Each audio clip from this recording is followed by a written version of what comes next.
Sali Berisha premtoi mbi 2 fishim të buxhetit për kulturën dhe artin. Ai akuzoi kryeministrin Rama dhe qeverinë e tij se pas ardhjes në pushtet ka shkatëruar këtë sektor. Një artist i dështuar,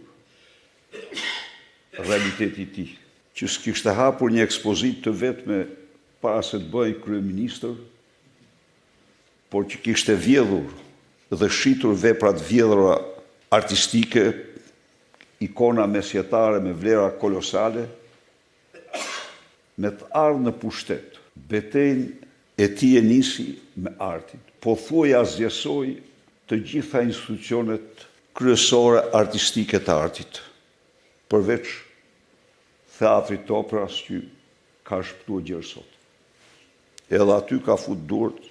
Ai tha se sot Tirana është i vetmi kryeqytet në botë që nuk ka një teatr kombëtar.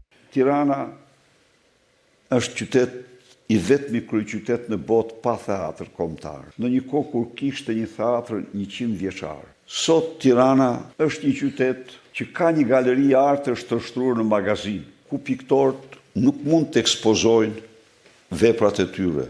Sot fëmijët nuk ka një teatr, siç e kishin gjerdje dekada e dekada. Sot libri tatohet në mënyrën më të pamëshirë. Muzeu mbyllet në thojza për rikonstruksion për qëllimin e vetëm për të vjedhur 10-12 milion euro.